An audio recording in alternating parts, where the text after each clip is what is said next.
bienvenidos a todos los que estáis presentes en esta sala de conferencias, esta sala de exposiciones de la Casa de Gerard Brennan, para dar comienzo a lo que va a ser, sin lugar a dudas, el acto de clausura del ciclo de conferencias de este año, y al mismo tiempo también a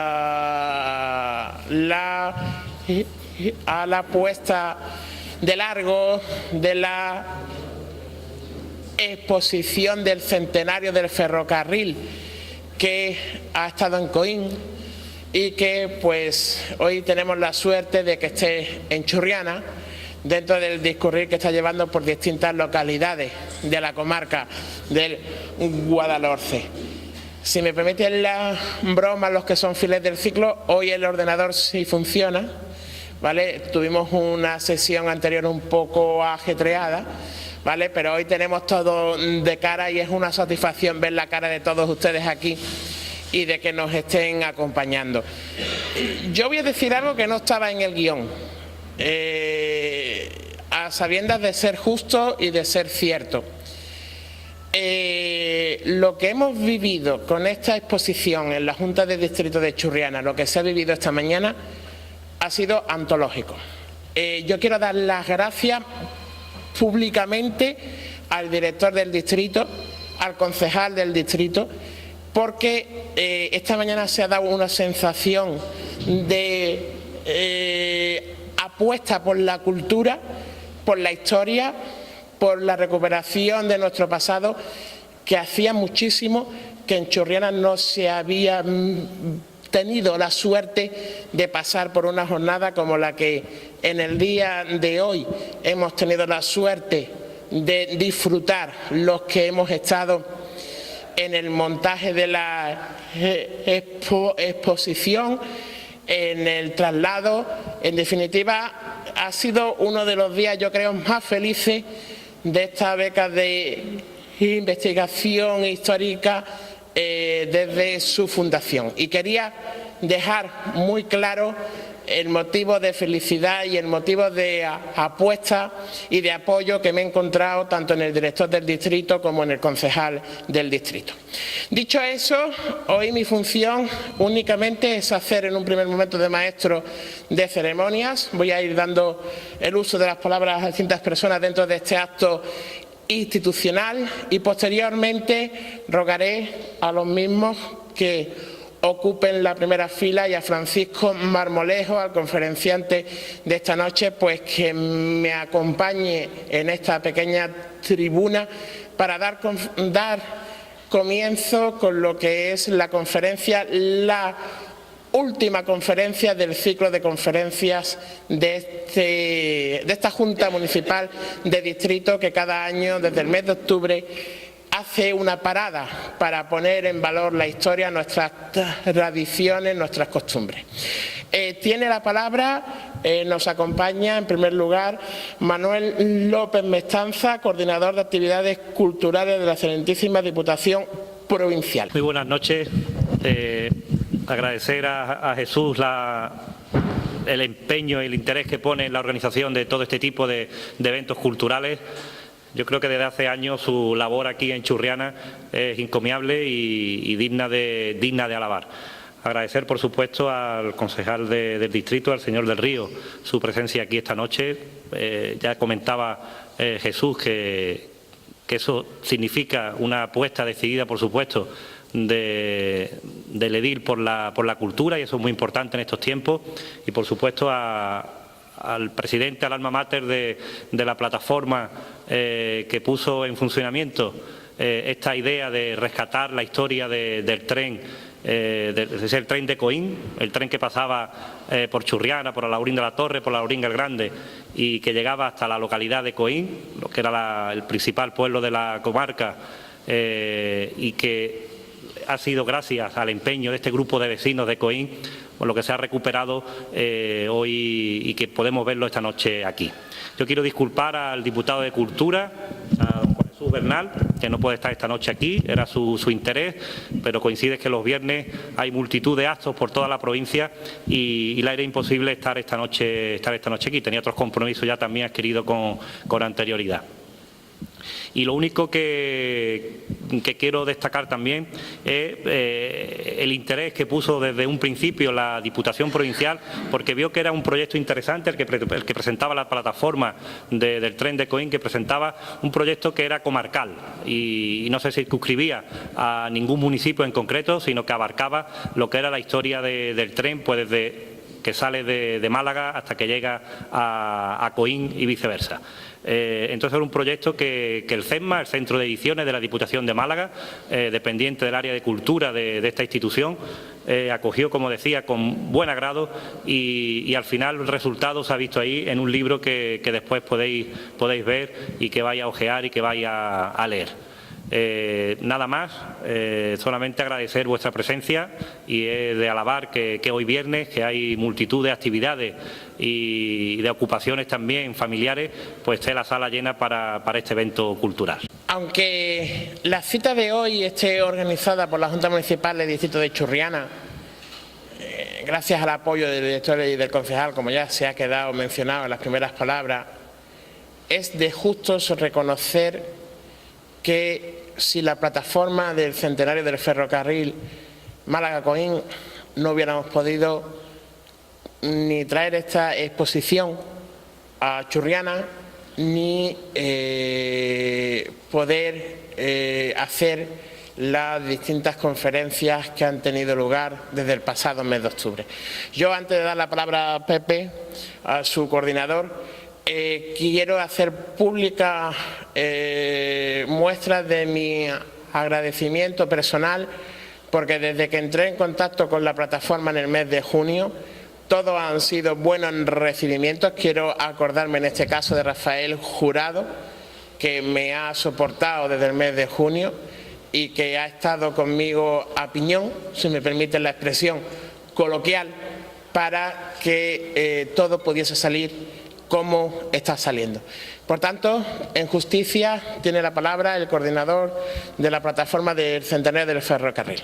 Buenas noches. Mi nombre es Pepe Cantos, y soy coíno de pura cepa. Lo que voy a intentar es de encuadrar este proyecto y explicar un poco qué sentido tiene y cómo se ha desarrollado. En Coín tenemos un museo etnográfico que se llama Museo Etnográfico Las Vistillas, Coín Vida Rural. Y siendo conocedores de que en este año que pasado, 2013, se cumplía el centenario de la inauguración del tren Coín-Málaga, nos vimos gratamente obligados a iniciar un camino a, digamos, poner nuestro granito de arena en algo tan importante como rescatar la historia de nuestro pueblo, de Coín y conjuntamente de la comarca, rescatarla de muchos testigos que hay todavía, muchas personas que viven, recoger toda la información posible y plasmarla en una serie de documentos de soporte que perdure en el tiempo. Nosotros nos planteábamos que si bien conocemos y estudiamos la historia de Coín, de Andalucía, de España, de siglos atrás, siglos y siglos y siglos, sí se nos estaba quedando olvidado una parte de la historia reciente de nuestro pueblo, en este caso de nuestros pueblos, y eso lo conocemos, lo podemos ver todos y todas, que quizás la historia más cercana, como es la historia de nuestro tren, de nuestro ferrocarril, es desconocida por la juventud, por la infancia, y muy poco comentada, muy poco argumentada en lo que son las personas incluso adultas, ¿no? Se habla poco, se hablaba poco. Entonces nosotros, nuestra misión, lo que nos encomendamos fue el trabajo de rescatar esa memoria histórica y darle, como digo, una forma para que perdure. Nosotros no hemos trabajado solos, hemos trabajado conjuntamente con una asociación que se llama Guadalhorce en la Memoria, que digamos es lo que ha aportado el personal humano a esta iniciativa. Y antes de que se me olvide, antes de continuar un poco más, quiero decir que esto no hubiese, como se doy a entender, es una iniciativa popular, privada prácticamente, de donde sale. Pero hemos contado, indispensablemente hay que contar con las instituciones públicas, en este caso con el Ayuntamiento de Coín y con otros ayuntamientos, y con la Diputación Provincial, y hemos tenido la suerte, en verdad hay que decirlo, porque no es lo mismo. Yo en otra ocasión decía, todo el mundo sabemos lo que significa remar, es decir, navegar con viento a favor o con viento en contra, o sin viento. Y nosotros hemos navegado con viento a favor. Desde el Ayuntamiento de Coín llegamos a unos compromisos que se han cumplido perfectamente, y con todos los organismos que hemos tenido algún contacto, algún compromiso, algún pacto, como en este caso con la Diputación Provincial, nos encontramos con Manuel y desde el principio tuvimos el calor y el apoyo de la Diputación y en su persona y de la diputada, y conseguimos, si no hubiese sido posible plasmarlo, si no es con el esfuerzo, si no es con el CESMA de la Diputación Provincial, el elaborar este libro. Ahora mi compañero, un historiador que ha participado en este libro, hablará más extensamente de él y hablará de los compañeros historiadores, porque son 6 historiadores los que han participado, hablará más detenidamente. Yo solamente quiero situar, como he estado comentando, que el proyecto arranca de una iniciativa privada y de una asociación que hemos contado con la colaboración y la participación de las entidades públicas, de las instituciones públicas, como es la Diputación y los ayuntamientos, de una manera muy coordinada y muy responsable, y el resultado está ahí, y que nuestro objetivo era, empezando en Coín, hacer el recorrido del tren, que nos quedaría como final hacer esta presentación del libro y de un cuento que también se ha editado, un cuento que Rafael lo ha escrito y una ilustradora de Coín ha puesto sus imágenes, un libro o un cuento que va a permitir de que esta historia del tren entre en lo que es el mundo escolar, en la infancia, en la juventud. Y prácticamente esto sería lo que yo puedo deciros, y que ha habido una cantidad de personas muy importante y de empresas y colaboradores que han hecho posible de que esto salga adelante. Este proyecto ha sido elaborado, ha sido llevado a cabo en casi 2 años de trabajo, con la participación de mucha gente y solo con el ánimo de colaborar, con el ánimo de participar en este proyecto, de recuperar esa historia y ponerla. Nadie ha trabajado de una manera lucrativa. Evidentemente ha habido gastos que ha habido que soportar, mínimos. Si todo ese trabajo que hemos hecho, de la exposición, de todo, hubiese que haberlo hecho a golpe de talonario, no sabemos cuánto podría haber costado. Sin embargo, ha sido posible por la colaboración de tantísimas personas e instituciones que han participado en ello. Espero que no se me haya llegado nada importante. Ahora ya, como os digo, el compañero Francisco Marmolejo, que es uno de los historiadores que ha participado, desgranará un poco más lo que es el libro en sí y el trabajo de documentación y de científico, digamos, de lo que es de historia, ¿no? Gracias. Como máxima autoridad presente en la sala, es para mí una satisfacción ceder la palabra al concejal del distrito, don José del Río. Buenas noches. Muchas gracias, Jesús. por este trabajo que de alguna forma se culmina con esta conferencia, con esta exposición del centenario del ferrocarril. Tengo claro que en Churriana se cuenta contigo, se cuenta con tu trabajo y vas a seguir trabajando para el distrito, por lo menos mientras yo de alguna forma sea el máximo responsable. Manolo, muchísimas gracias por el esfuerzo que hace Diputación. Yo creo que Churriana no iba a ser menos. Me une muy buena relación personal de amistad con los 3 alcaldes que de alguna forma tienen recorrido en esta trayectoria del centenario: Coín, Alhaurín el Grande, Alhaurín de la Torre, Churriana y Málaga. Está claro que la apuesta del distrito de Churriana por la cultura y en este espacio que estamos ahora mismo disfrutando, que es la Casa de Brennan, un espacio cultural, museístico. Yo creo que era necesario que esta exposición se hiciera aquí en Churriana. La apuesta es clara. Yo felicito también a Pepe por la labor que hacen al frente de la plataforma. Y yo creo que, como me decía antes un compañero vuestro, es importante que a partir del lunes trabajemos también con los colegios, que los niños puedan disfrutar de esta cultura, de esta importante vía de transporte, que como antes me comentaba, hacer Málaga-Coín, en lo que se llamaba la mula o el burrico, se podrían tardar 7 horas y el ferrocarril llegó a hacer esa trayectoria en 2 horas.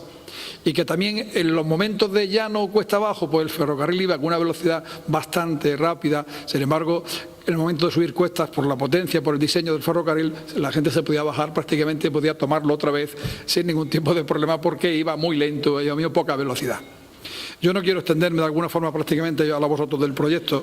Yo sí quiero decir que para Churriana, el distrito de Churriana, es un orgullo que de alguna forma en esta casa, en este espacio expositivo, podamos acoger exposiciones como la que vosotros estáis dinamizando, y por la parte nuestra será siempre una apuesta clarísima de que todas aquellas ideas de Diputación, Manolo, que tengáis la posibilidad de que Churriana pueda disfrutar de ellas, siempre encontraréis aquí un apoyo muy claro, porque Churriana está abierta, la cultura está dispuesta, y yo creo que aquí en Churriana hay muy buenos escritores, muy buenos historiadores, y que de alguna forma nosotros vamos a seguir apoyando y potenciando.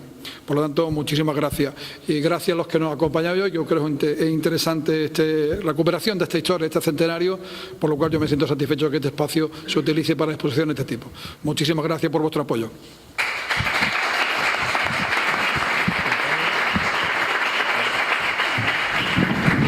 Llega ahora el momento feliz que tiene todo coordinador, y es presentar al conferenciante de esta noche. Tengo que decir que para mí fue una sorpresa que cuando Rafael Jurado fue a presentarme a Francisco Marmolejo, le dijo a Rafael, dice, no, yo ya lo conozco a través de lo que va soltando por ahí de Facebook y todas esas cosas. Eso está bien, de que uno pues lo lean y le echen un vistazo, ¿vale?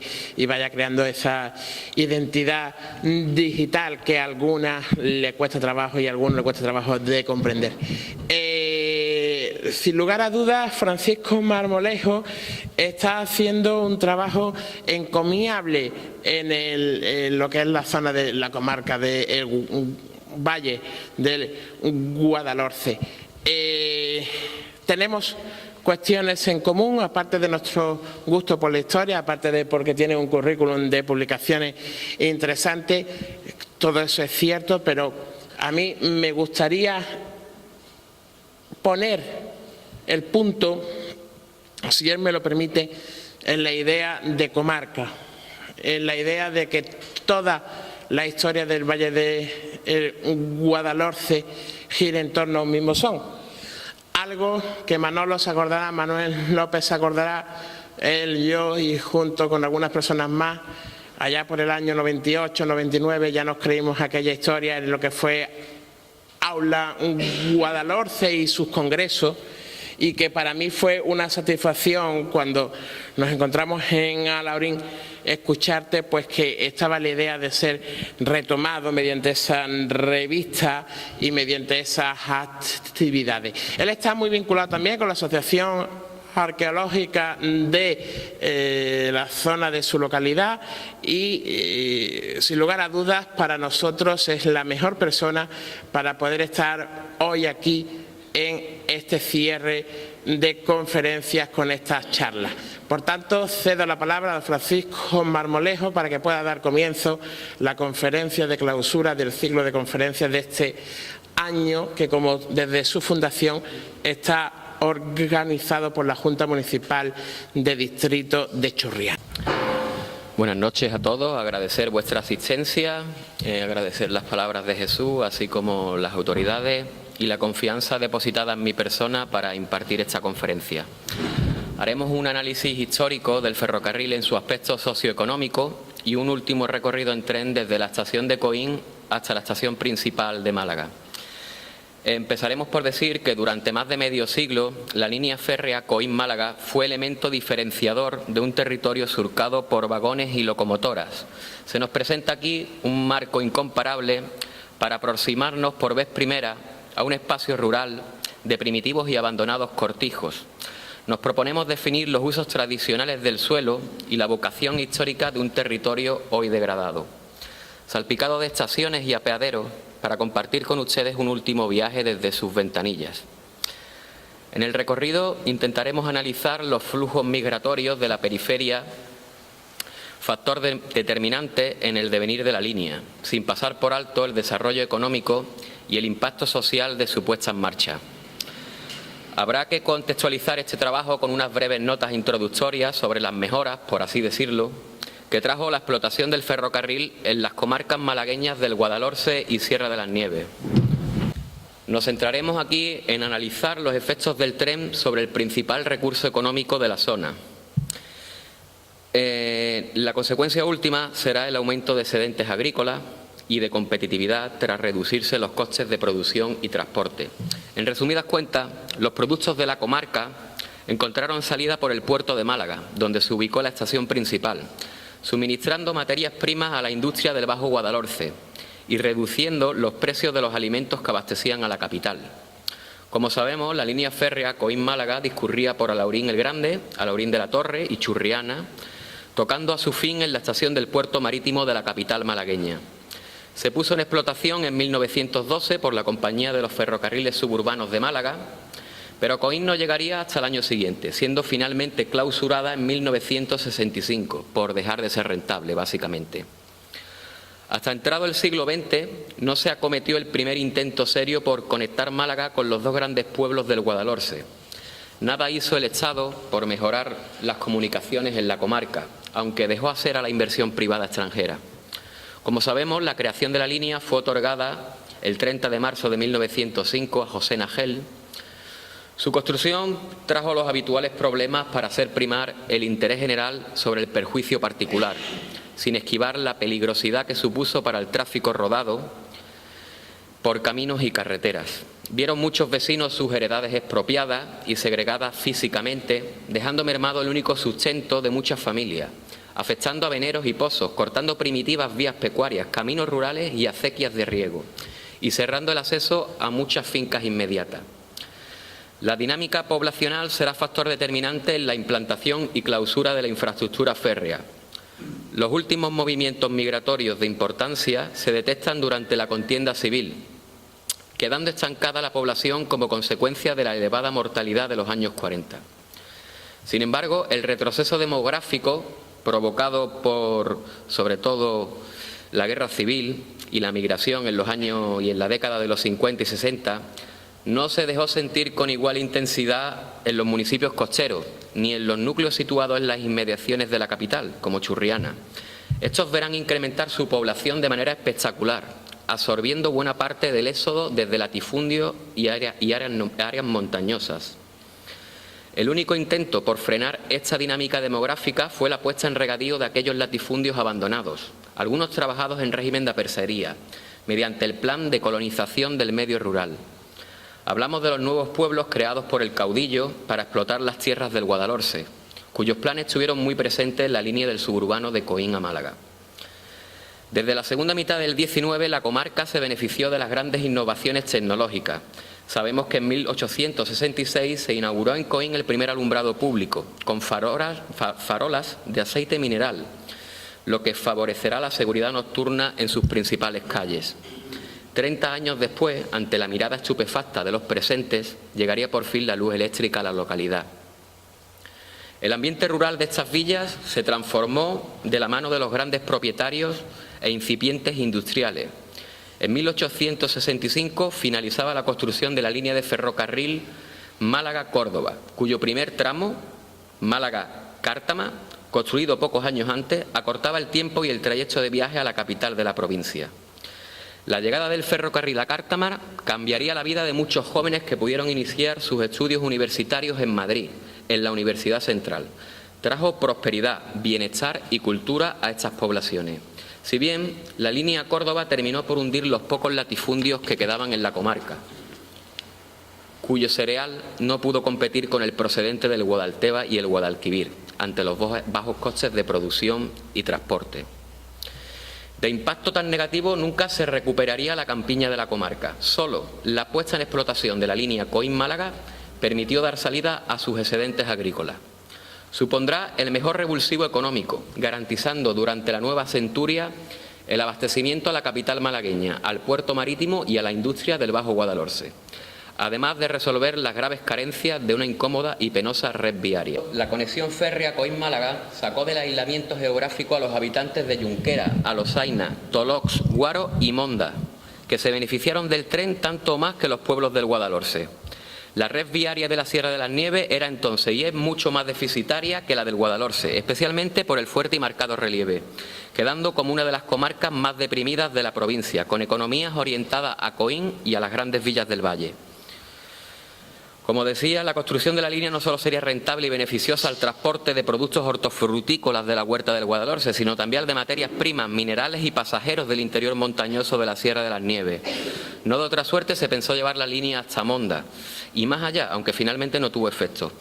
Durante el siglo XIX, estos pueblos serranos mantienen una floreciente economía bastante diversificada. Subsisten del carbón vegetal, el corcho, la minería y el ganado.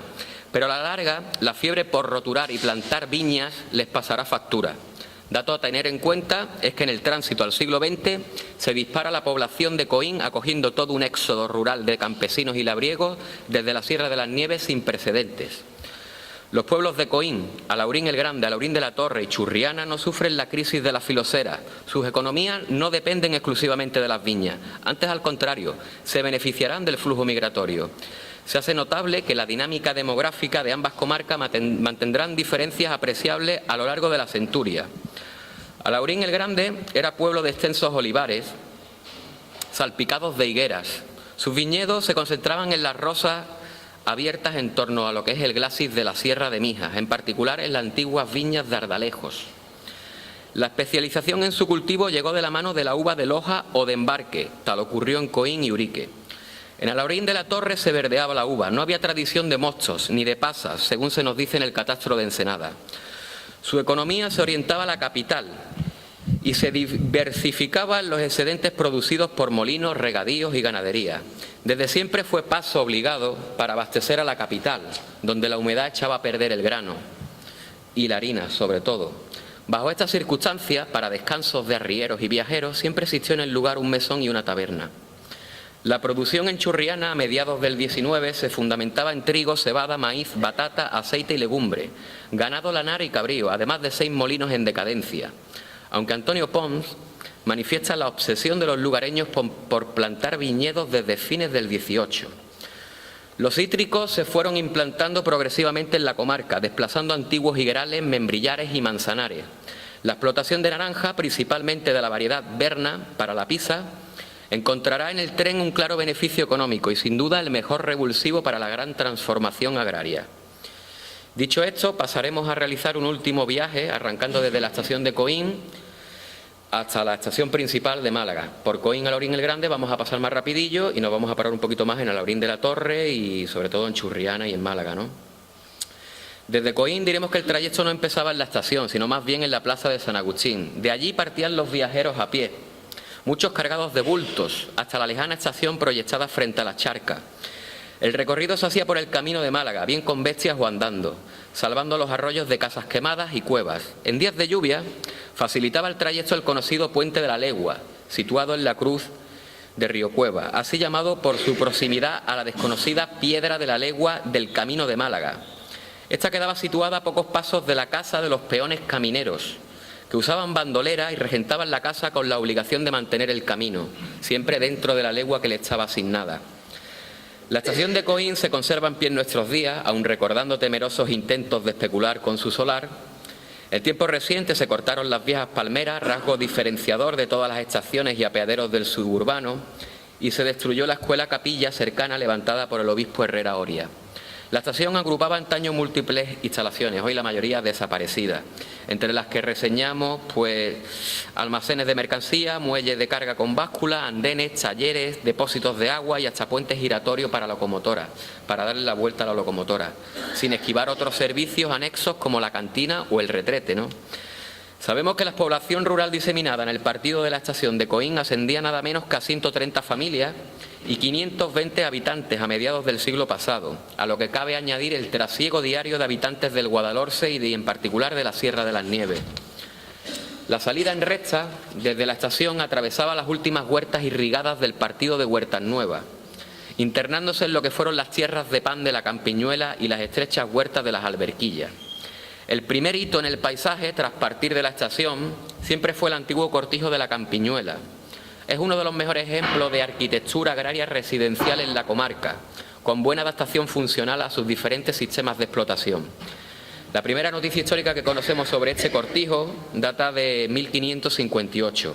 En la actualidad el cortijo se alza entre el caserío adosado, presidido por altas torres miradores, tan en boga desde el 19, cuando empiezan a proliferar amortizando viejos palomares y torreones de almazara. En su día fueron tierras destinadas a la producción del cereal. Hoy asoman olivos y almendros, aunque estos últimos en franco retroceso y abandono. En este sector en particular se aprecia el contraste y la discontinuidad del paisaje en los estrechos espacios irrigados que regulan las albercas de Huertas Nuevas y las Alberquillas.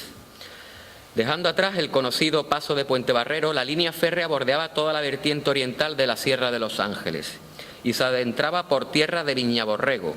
Aquí la viticultura de ladera fue el principal recurso económico hasta que la filoxera hizo aparición en la segunda mitad del 19. La vid se expandió al calor de los esquistos, por el sector alomado de la Sierra de Los Ángeles, Viñaborrego y las lomas de Alaurín. Orografía que condicionó y soslayó el tren, evitando suelos inestables, desprendimientos y corrimientos de tierra. Atravesaba una zona altamente romanizada en su traqueteo por la Campiñuela y Viñaborrego, donde en los años 40 se advirtieron restos de necrópolis de época imperial. La pequeña hacienda que preside la finca de Viñaborrego, llamada Cortijo de la Fuensanta o de Arequipa, vertebra el caserío y el hábitat diseminado de todo el sector montañoso objeto de estudio, ahora impregnado por centenares de albarradillas en piedra seca, para contener los suelos de mayor pendiente. Últimos vestigios de la intensa viticultura que roturó estas tierras. Cortijo de la Fuensanta es de los menos conocidos en la localidad, sea por su elevada y recóndita situación o bien por pasar inadvertido ante el proceso urbanizador. La hacienda se presenta hoy muy rehabilitada al exterior, con aspecto de rancho, conservando en el frente de fachada una hornacina con aires populares y en su lateral el escudo heráldico de la familia de la Ram. Sus antiguas dependencias agrarias se han reconvertido en residencia, hoy completamente abandonada, como consecuencia de un territorio ya desvinculado de sus funciones agrícolas. Abandonando Coín, nos adentramos en términos ya de Alaurín el Grande. Aquí el apeadero llamado de Valle Hermoso y la estación se proyectaron a cierta distancia del pueblo, al igual que ocurrió con la estación de Coín, respetando así los regadíos de vertiente y favoreciendo el embarque de productos agrícolas, en penoso detrimento, claro está, de sus pasajeros. Discurría antaño la vía solapándose a grandes tramos con la actual carretera de circunvalación norte y la llamada carretera de la vía, con dirección a la Alquería. La construcción de la línea supuso un agravio al tránsito por las carreteras que se dirigían a Coín y a Cártama, además de cortar la vereda de Antequera y los caminos de la Dehesa y el Quinto. El tren penetraba en término de Alaurín atravesando las tierras de Miralmonte, bajo las Alacraneras, bordeando la fértil planicie de la Campiñuela, cuyas tierras se extienden por su término tanto o más que por el de Coín.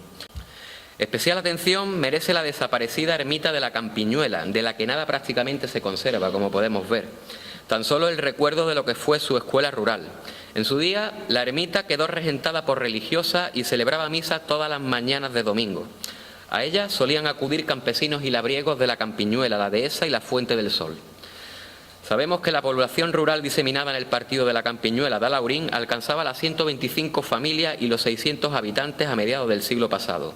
lo que supone la mayor cifra para todas las escuelas rurales del entorno. No obstante, estos altos índices demográficos ya existían antes de la introducción del regadío y después de rebasar algunas trincheras para nivelar el trazado, enfilaba en recta el viaducto cimentado sobre el lecho del río Faala, conservado hoy a duras penas en los límites de Alaurín el Grande. Sin duda, la obra de mayor envergadura de toda la infraestructura, junto a los puentes del Guadalhorce y el Guadalmedina. Saliendo del viaducto existía un paso a nivel para regular el tránsito, situado inmediato a la Casa de los Peones Camineros, que podemos ver aquí, para seguidamente efectuar la primera parada del trayecto en Vallehermoso, apeadero proyectado para dar servicio a la población y salida a los excedentes hortofrutícolas de la Dehesa y Faala. Desde aquí antiguamente el secano se extendía para pastos hacia el norte, quedando el regadío abierto a las huertas abancaladas meridionales. Reiniciada la marcha, interceptaba el tren el antiguo camino de la Dehesa Baja, donde aún pervive fosilizada toda la toponimia del siglo XV. Después de una ligera subida, el tren enfilaba su siguiente parada en la estación de Alaurín el Grande, sustituida hoy por un moderno mercado de abastos, conservando algunas viejas instalaciones proyectadas. Sabemos que los pasajeros partían a la estación por la cuesta de Marsó, donde también enlazaba el camino de Antequera. Continuaba el viaje por la llamada carretera de la Vía, con siguiente parada en el apeadero de la Alquería. En este tramo, después de cruzar la carretera de Cártama y las colinas alomadas de Siete Caras, la línea salvaba el camino del Quinto, donde aún se conservan vestigios de una extensa alquería medieval apenas conocida. Entre el caserío que asomaba al valle y en paralelo con el arroyo del Quinto, el tren abandonaba finalmente los límites municipales de Alaurín el Grande, internándose en término de Alaurín de la Torre. El viaje aquí se hace sinuoso. Necesita soslayar el relieve alomado con amplios tramos de rampas y pendientes.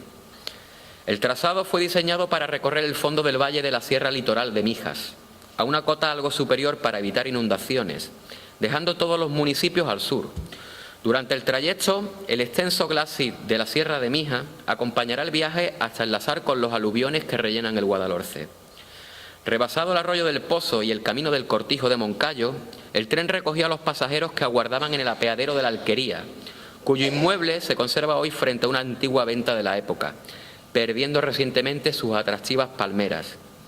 Sobrepasa enseguida el arroyo de los Pilones y daba directo en la extensa vía pecuaria llamada Vereda de Ardales a Málaga.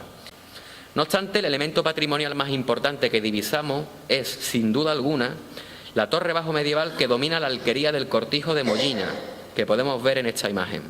Situada a media ladera en la vertiente meridional de la Sierra de Cártama, pasa por ser uno de los mejores ejemplos de los pocos que quedan en el antiguo reino de Granada, junto al existente en Urique, en términos de Alaurín el Grande.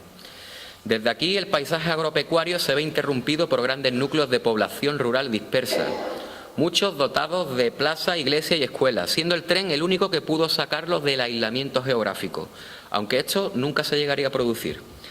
El hábitat disperso por el término de Alaurín de la Torre no siempre fue tal, a tenor del catastro de Ensenada.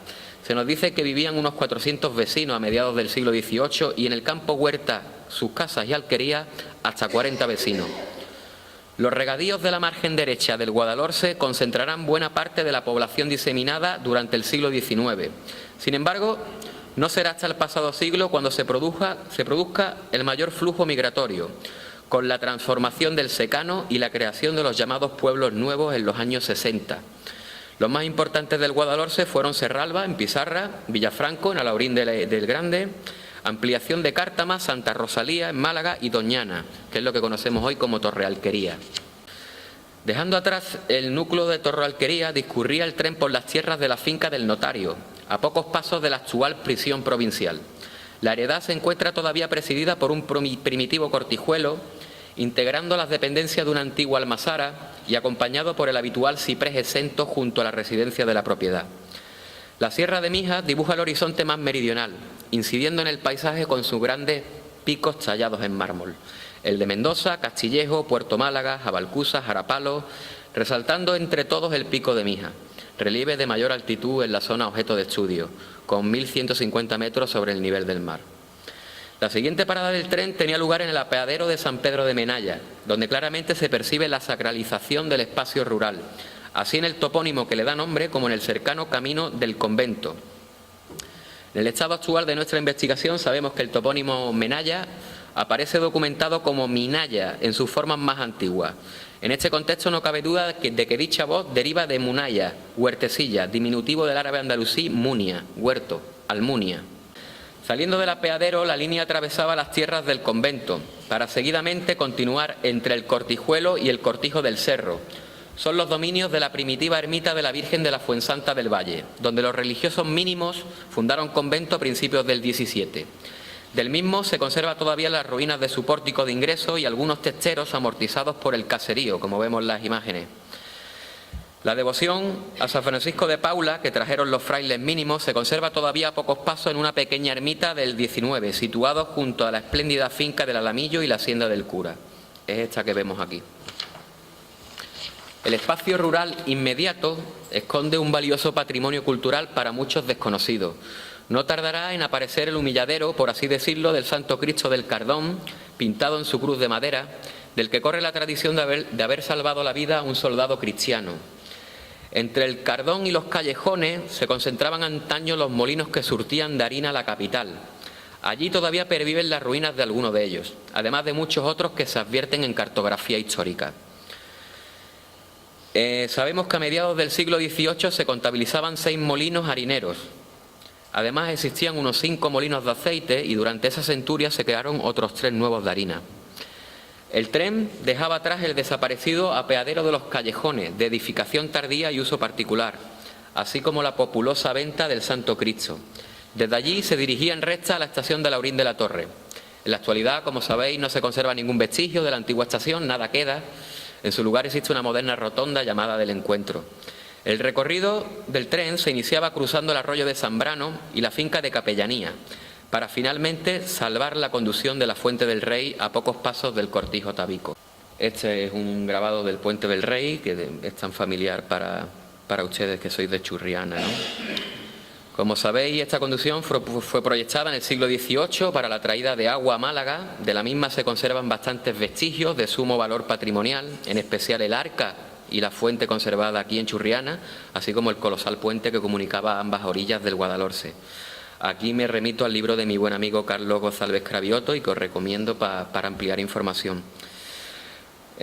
Para finalizar, haremos el trayecto desde Churriana a la estación principal. Como todos sabéis, Churriana fue una torre alquería bajo medieval. Aquí en el catastro de Ensanada creo que se refleja perfectamente esa torre alquería de época granadina. Y luego fue municipio hasta 1905, cuando se anexionó a Málaga, a solicitud de muchos de sus vecinos, los cuales supieron compaginar el calor de la ciudad con la frescura del interior. El ferrocarril se internaba en Churriana atravesando las tierras del Cortijo Blanco para de inmediato interceptar el camino del antiguo Cortijo Pizarro, cuya existencia, la del Cortijo, documentamos ya en 1736 en los planos de la Fuente del Rey. El paisaje se acompañará ahora con suntuosas villas de recreo, entre las que destacan la Hacienda del Retiro, San Javier, que la tenemos aquí muy cerquita, la Cónsula, Santa Tecla y la finca Monsalve. En el siglo XIX el diccionario de Madoz distingue primero la llamada del Retiro, segundo la Cónsula, en cuyo costo no se tuvo en cuenta más que la satisfacción de un capricho. Tercera, la de Ordóñez, que a la parte de recreo une la utilidad por el mucho y buen limón que produce. Sobresale entre todas la afamada Hacienda del Retiro, residencia y recreo del obispo Fray Alonso de Santo Tomás en la segunda mitad del siglo XVII, pasando posteriormente a los condes de Buenavista, quienes la remozaron con aires cortesanos y jardines barrocos. La estación de Churriana, será la siguiente parada fijada en el trayecto. Desde ella discurría el viaje en paralelo al aeropuerto, atravesando la carretera nacional con paso elevado hasta su siguiente destino en el apeadero de San Julián. En la actualidad, este sigue operando como estación para la línea Málaga-Fuengirola, conservándose aquí el único tramo y vestigio de la antigua línea Coín-Málaga. La vega de la desembocadura del Guadalhorce todavía permanecía cubierta de caña de azúcar, cultivo que impulsó como nadie a principios del XIX Henry de Grifney, y su yerno, el cónsul americano William Kirkpatrick, abuelo de la emperatriz Eugenia, consorte hecha de Napoleón III. Desde San Julián el tren giraba levemente para circular en paralelo al litoral, dejando a su derecha la casilla de Carabineros. El paisaje escarpado de la Sierra de Mija daba paso al mar y al Bajo Guadalhorce, y rebasado el río pasaba frente a la azucarera Hispania, donde empezaba a vislumbrarse el pasado industrial malagueño, en su día pionero y floreciente, tanto como por entonces decadente. Seguía el tren su recorrido pasando frente a la Casa de la Misericordia, destinada a hospicio de niños desamparados desde principios del siglo XX, luego transformada en centro cívico de la Diputación y recientemente reconvertida en el Centro Cultural La Térmica.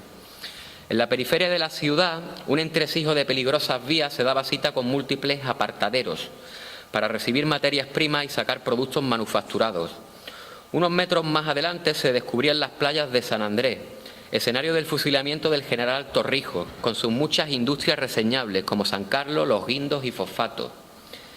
En el entorno del barrio obrero y pesquero de Huelin, a pocos pasos de la carretera de Cádiz, se edificó la estación del Perro, que más bien podríamos tener por apeadero o acaso apartadero. El barrio tomó su nombre del afanoso industrial Eduardo Huelin Racing, que levantó sus primeras viviendas en 1870. Jardines, parques y centros deportivos tratan de regenerar hoy su pasado reciente de chabolas.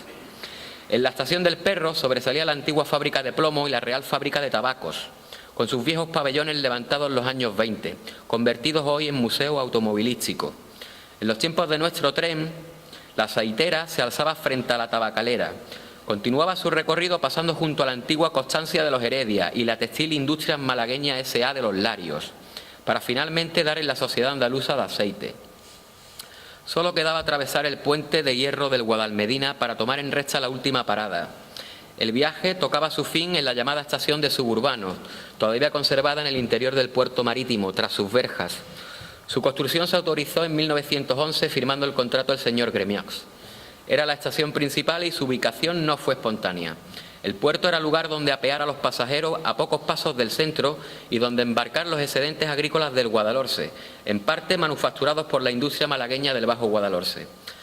No voy a dejar de pasar la ocasión, máxime estando hoy en la casa de Gerald Brennan, para leer unos pequeños fragmentos escritos de su pluma sobre nuestro tren cuando estalla la guerra civil, huyendo de Málaga a Churriana en el trenecito que él le llamaba. La tarde del sábado 18 de julio, después de comprar las cosas que necesitaba, fui a una librería de la calle Larios, atendidas por dos jóvenes muy serios e inmaculadamente vestidos.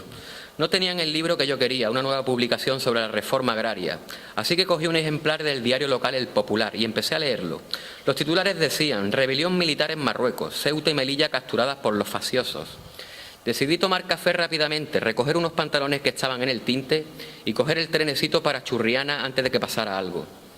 Pero cuando iba a un camino del café oí la música de una banda y vi al final de la calle un grupo de gente, hombres en su mayor parte, que avanzaban por la Alameda. Más allá venía una compañía de soldados. Detrás la calle estaba abarrotada de obreros y otros avanzaban junto a los soldados hablando con ellos. Todos gritaban o hablaban muy excitados, así que como yo no deseaba verme envuelto en lo que fuera a suceder, decidí prescindir del café y volver a casa inmediatamente. Parece ser que otras personas tuvieron la misma idea que yo, porque las tiendas estaban echando los cierres, las mujeres y las personas mejor vestidas se apresuraban y las calles laterales se iban quedando desiertas. Años después, ya en posguerra, Brennan nos deja este retrato del suburbano, del tren. Llegamos a la estación una hora antes de la salida para asegurarnos nuestros asientos. El largo vagón, dispuesto como el interior de un tranvía, con asientos de madera mirando hacia la máquina, estaba casi lleno. Cestos y atos llenaban el estante de malla de los equipajes y se apilaban en el suelo, pues casi todas las mujeres eran extraperlistas, dedicadas al tráfico del mercado negro. Por el vagón pasaba un constante fluir de vendedores callejeros de todas las edades, ofreciendo a la venta plátanos, frutos secos, pastas, pipas de girasol, dulce, billetes de lotería, agua. A su paso dejaban tras de sí en una larga cantinela el anuncio de lo que se vendían. Hay agua fresca, tortas tienen buenas, oye, las avellanas. Entre ellos, con una expresión de desaliento, había una mujer ofreciendo peines y libros de bolsillo que nadie compraba. Luego llegó un guitarrista y tocó unas cuantas canciones, recogiendo en nuestro vagón una peseta. Y tras él un jorobado, con agudos y penetrantes ojos como vallas ácidas, que se paseó arriba y abajo, entre su audiencia, mientras tocaba el violín. De pronto la máquina lanzó un silbido, y todos ellos bajaron apresuradamente. Esas escenas son sin duda uno de los placeres de viajar por los países del sur. Estimulan el sentido de la vida, poniendo ante los ojos de uno el espectáculo de la lucha por la existencia. Nadie mejor que Brennan retrata la picaresca, el hambre y el esperpento en los vagones del suburbano ya en tiempos de posguerra. Nosotros terminamos aquí nuestro viaje en tren. En su corto recorrido atrás quedó la zona agrícola con mayor diversidad productiva de la provincia, hoy no más que un paisaje de ruina entre modernas urbanizaciones de lujo, polígonos industriales y grandes infraestructuras. Es precisamente ahora que el patrimonio rural se está convirtiendo en todo un vestigio y sobre el que consta un notable vacío historiográfico, el momento de divulgar lo que nos va quedando, lo poco que nos va quedando en nuestro tiempo, dando por finalizado nuestro último viaje a vapor, tras las ventanillas de un tren que la comarca hizo suyo para siempre. Muchas gracias por vuestra atención y saber estar.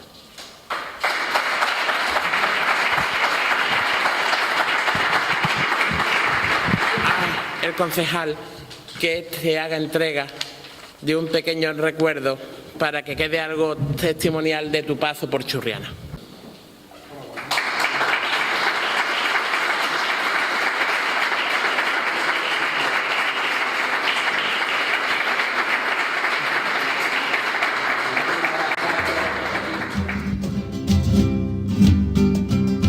Churriana conserva su traje.